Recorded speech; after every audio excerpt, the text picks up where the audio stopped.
Ulinde sejajiswa ishethi lapha elibomvu ngiyashathi ngisayinto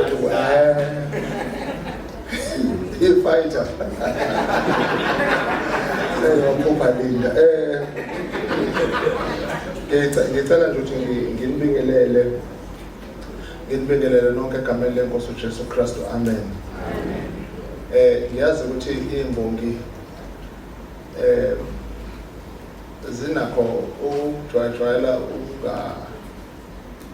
sonke kodwa siyabantu abakhonzayo. Umxolisi was one of those people who is not a church goer but a God-fearing man. That was what is different about him, because ungangambona esontweni for a long time kodwa mambona uzomnotice ukuthi ukhona. Kumndeni wosonkondlo ngifuna ukuqala ngisho ukuthi kujwayelekile ukuthi uma umuntu edlule emhlabeni bacele kuba ne-memorial service lapha e-ECC, kodwa I think it was more relevant ukuthi beze kule ndawo, obviously because umngcwabo wakhe uzokwenziwa e-ECC. Now umxolisi nami ngifuna nje ukusika elijikayo. Sihlangane naye ngo-2005. From that point he became a son. Kwakunohambo esasilihamba nabantu abasha sibagqugquzela ukuthi bayiphathe kahle. Umxolisi waba omunye wabantu ababa ingxenyana lohambo omunye unyaka, kodwa ngonyaka olandelayo wengezuba ingxenye yohambo, kodwa waba ingxenye yohambo as a runner, the person that we call a runner. At that time we used to walk with Mr. Magic, Nomroza, Fuyomkwena. You can count all the artists. Then we're traveling from city to city, sihamba ngenyawo. Umxolisi ke ngalo nyaka ayengekho kule team ngoba kune-core esasihamba nayo. Wasethi no uzoba khona. Irana ke ilo muntu ukuthi ngesikhathi sihamba bona bahamba ngemoto, la sikhathala khona basikhiphela amanzi basinike. Umxolisi ke wayebasemotweni yami ngesikhathi eyirana uzohamba ne-team. Ngithi mase ngithi sengomile ngoba we are walking about between 25 and 30 kilometers. Agijima umxolisi awathatha amanzi emotweni aphinda abuye futhi eze kimi anginike amanzi, jacket sengikhathele ukugqoka ijacket, khumule Xolisi ngoba ncanyana yiqhimlile yaklinike ngene emotweni.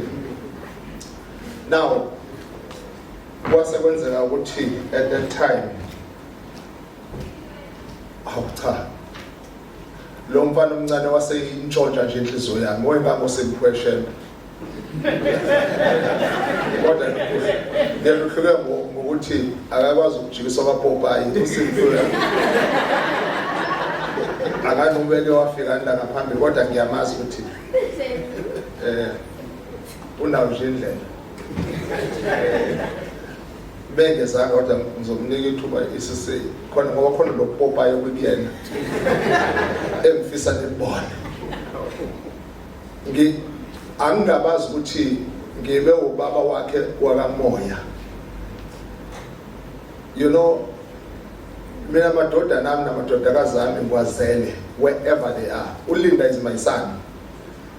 Angaya noma ekuphi, akaye lapha ethanda ukuya khona, but when days are dark I know Ulinda is going to call me. Athi baba, at my bishop. Angibona ukuthi ayisekonakeleke mama. Bese siyakhuluma naye athi ayisekigrand aqhubeke nendlela yakhe.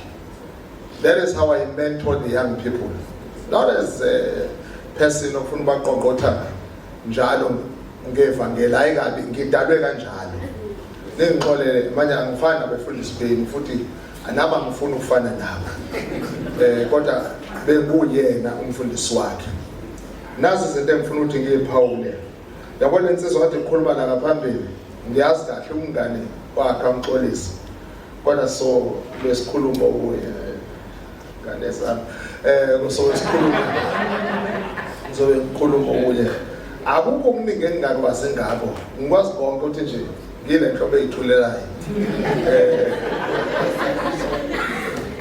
engithabulayo ukuthi sengimdala mangiphahlukile ngiyangixolisa ukuthi ingane zami yabona msengiyibukele manje ukhulumeke ngephutha now uMxolisi ngelinye ilanga wasukuma enkonzweni wathi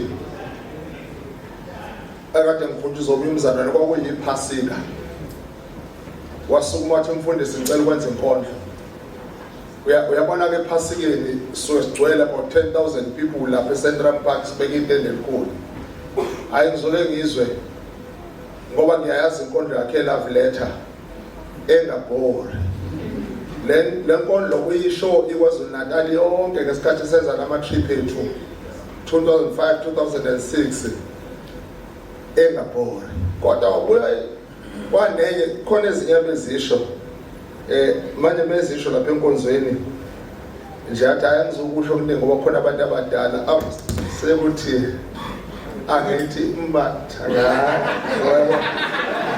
kodwa uzozisho khona enkonzweni le nkondlo ngiyikhumbula kahle yayithi wayenawe emqondweni wayisho le nkondlo kuyiphasika iyaba very relevant ngayo wagoqa amazwi ayisikhombisa elephinde ethi wayenami nawe emqondweni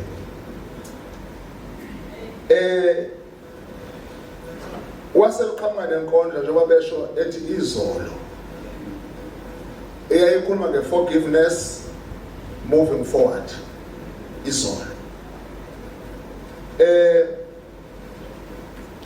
kwaba khona isikhathi uMxolisi waba kwi-leadership ye-youth belid youth at that time wangi-introducer kwi-group ebizwa nge-The Soil wafika naye esontweni babuya bazi laba hayi yobani laba wathi The Soil esandukwenzayo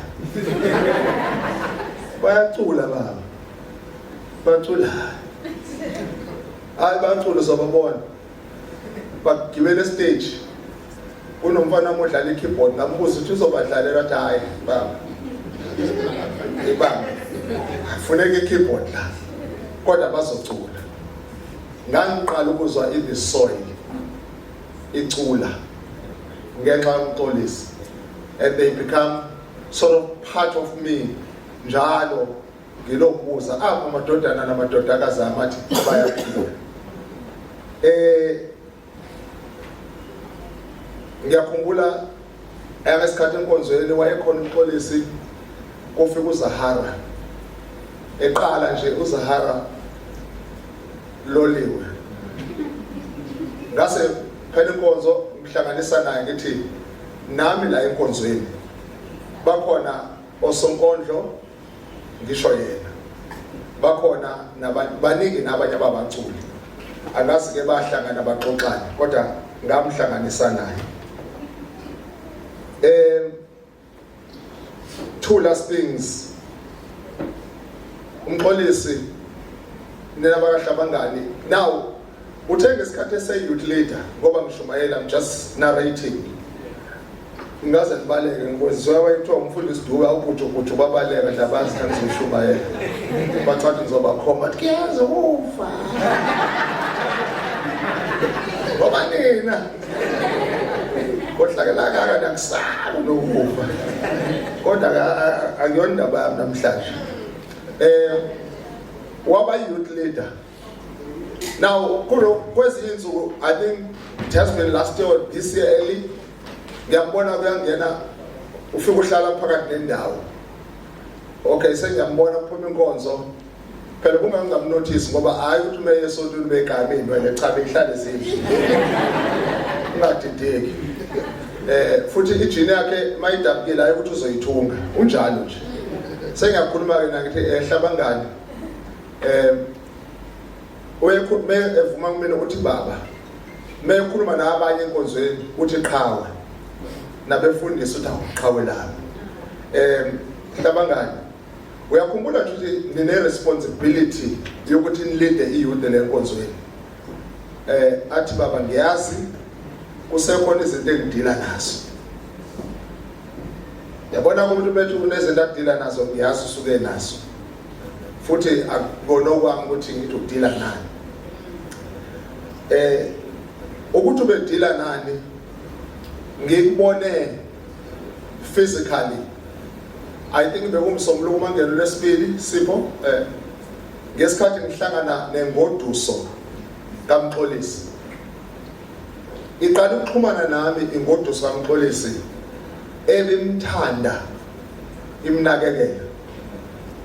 Yisike abanye bathi ngiyawubonga umndeni kaMtshali ngoba ngeke ngamuzwa enokusabasaba.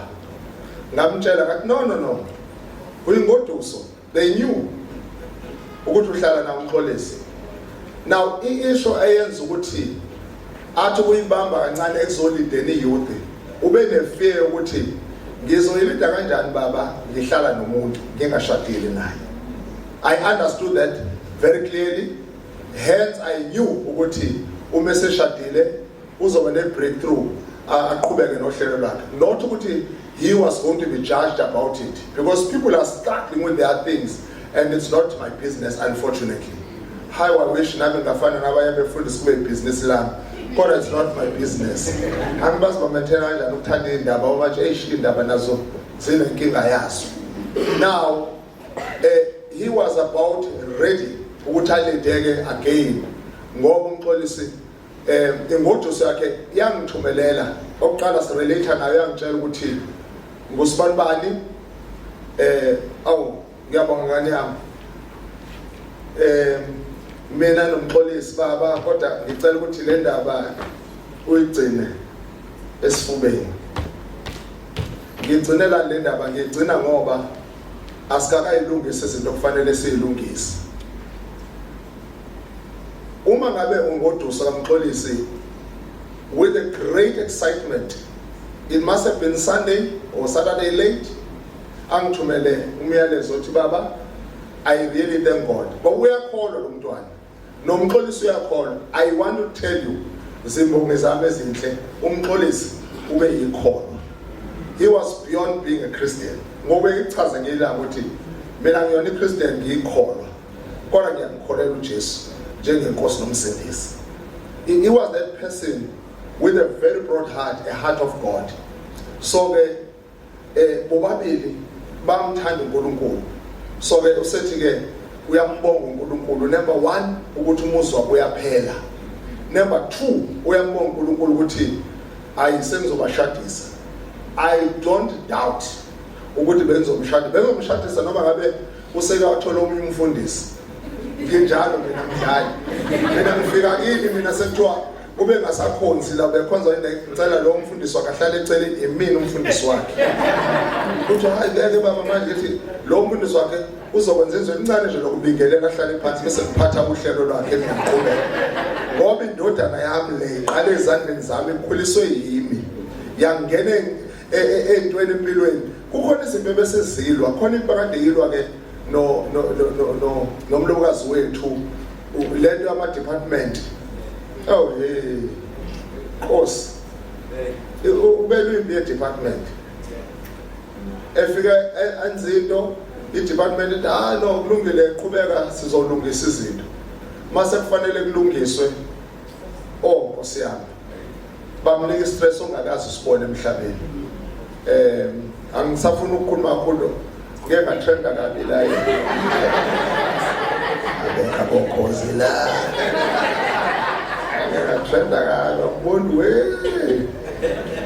sokucongela bese kuba ngidrive kanje. No, I'm joking. So ngoduso yakhe yayibamba intambo yashuthe ibaba akuhambi kahle. Ngesikhathi edlule emhlabeni sipho umntwana ungitshelile wathi hey baba ngizwa sengathi umxolisa kasekho kodwa ngiyasaba ngizothini kwabasekhaya ngase naye ngane yami qina isibindi sizokhuleka uNkulunkulu somthemba uzokwengama kwemboza ngoba ngiyazi ukuthi umxolisi ubekuthanda futhi ubungeke umenze lutho phela ngathi lezi insuku make kwalemali umkhwenyana vele kusolwa ingane yabantu isolwa ingane yabantu ngeke kade phile eqingo awukana uqingo kanti uqingo umuntu ngoba umuntu uqingo kaNkulunkulu ngamnika assurance no we just sathandaza over the phone thandaza ukuthi wamukele kahle emndenini. I really want to appreciate umndeni kaHlabangani ukuthi uma sifonelana nawo umfowabo ethi sizokhuluma nobhuti sikhulume ngokunye kodwa bese ngithandazile mina ukuthi uNkulunkulu asilungisele uhlelo ngoba ngiyazi makuhamba umuntu emhlabeni khona izinto kufanele uyilungise immediately hayi ukuthi uzolo ulinda ulinda abanye ukugijima endleleni ngoba lapha yake kuthi okay usehambile onesa boss ishit but okay next umbhede sesicela uhlala omunye umuntu next minute bakumuvela lapha emoshwari bakufonele sorry khona uhlele senilungisile ayibo kalula nje kanjani uthi umfowabo wafika bangamukela ngomoya omuhle nonkosikazi wakhe ngomoya omuhle ngiyabonga ukuthi ningasichithele ngaphandle njengabantu bebandla sinethimba lisiya ebandleni lamadodana besithi masisukuma sekukhala insimbi kekhala insimbi usibone simiyakaza shona le nenwele ezimbi naso uyibone awunasi inwele ezimbi nazo seziphakathi wasamukela kumndeni sakwazi ukuthi sisebenzisane nawo basho futhi uthi lalelana mfundisi umxolisi uhlelo lakho lu-3 nje umndeni wakhe osonkondlo bakhe yibandla finish and clear ngabantu hayi ningakhathazeki ukuthi mhlambe ngoba ngiyazi osonkondlo wezothi hayi asuvunyelwe ebandleni ababuda ukuthi senze into yethu hayi banento yabo abayenzayo so ke umndeni abanikeze nje ithuba labo benze lokho abayenzayo nathi njengebandla bese senza lokho esikwenzayo kwaba nalokho ukubambisana esibambisane ngakho bekuyiciko ke leli ngakho bonke uzubuza ukuthi sengihlala phambili akuyiciko kangaka lokukazi kunentombi engaka wathi uthola ukuthi makonakazi abantu abazalene ngathi kunomnqantolo kodwa ke ngoba khona into yaflourish ebandleni hey nemishayeli ngazawedube umqaphela hayi cha lo bengelo uqaphelekayo kanti esebenza futhi nabantu abasha bebaningi so kodwa mina ngijabule nje ukuze ukuthi unengoduso awunayo Ngixoxishela ngempela ngase ngilinde egcina ngifuna uyibolayo kodwa uzakwazi hayi mangithi hayi uyingoduso impela nje isiqophisi ngathi hayi ndodana yami uNkulunkulu akavumanga icebo laNkulunkulu lingevinjwa qinani enkosini nasemandla yamakhulu nani njengomndeni ngizwile ukuthi ngiyazi ukuthi wakhulela u-aunt umalumekazi siyabonga ngiyazi sisazombonga nangomgqibelo umalumekazi siyabonga kakhulu nokuthi umalumekazi angasigolozeli umalumekazi ubengasigolozela methanda athi ingane yami iyabuya izolala nabanye bakubo kodwa bese qala uba umnumzana shame hayi shame right shame nawo bese qala uba umnumzana impela nje akanawo namahlobo umbona mesihamba athi awusomnumzana uxolise shophana yabo shophana naso samanje njengo sempiwe iyaxolisa shembe ngiyaxolisa nawe ungaze ube ngathi ngizonde ibandla lakini kanti hayi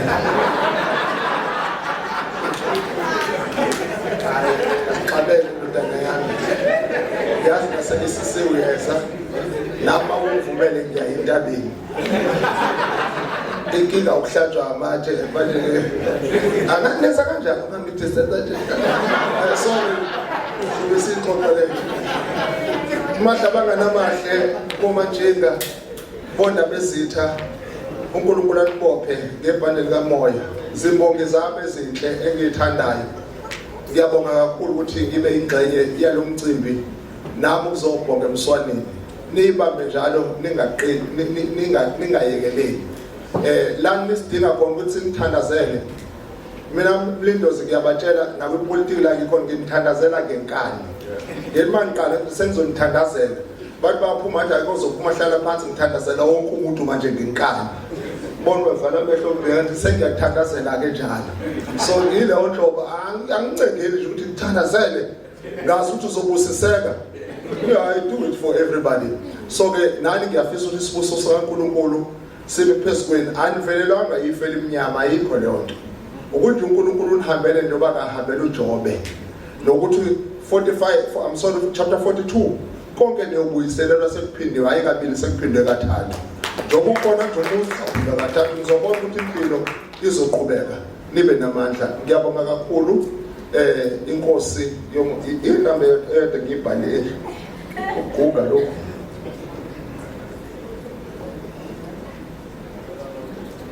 ayi akuseko yawonke amapoint lawo yawonke amapoint lawo uDube nje hayi uDube nje ayekho umuntu umtholayo wathi uJobe the late kumina wena mfundisi Dube yini badla lapho egcwala ngoba ukwazi ukushumayela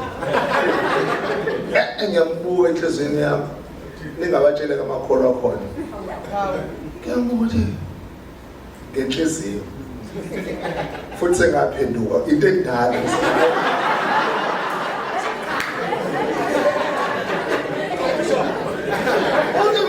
wathi wena ibadla lakho lagcwala ngaka hayi ngibuza nokuthi ushumayelani njalo kodwa ngisho ngenhliziyo futhi sengaphenduka angisabalelwa amacala izolo manje ngoba izolo kwakuyizolo kodwa hayi ngamuthi nke ngathi noma engangizwanga umshayile sengishayile hayi ngakhululeka emva kwalokho saxoxa umnandi ngathi no nginqoba ngento eyodwa ngothando ngathi ngaphiwa nje isipho sothando hawu ngangizonda usudele from Cape to Cairo ngiyathanda singaxabana nawe namhlanje ngidlosindlukwana ngikuziba ngiyathanda ngoba ngiyazi ukuthi make saphunyuka emhlabeni kwenza kasabe sezulwini elilodwa soqhubeka sithandana manje mangezokuthanda ngizoba nenkinga ukuthi ezulwini ngilonge ngiyonkoloza nakunyokolozana ngaze kukhishele mina ngaphandle kusale wena kuthiwa unenhliziyo nami ngilelo izulu lami ukuthi ngibathanda abantu. May God richly bless you. We love you all. God bless you.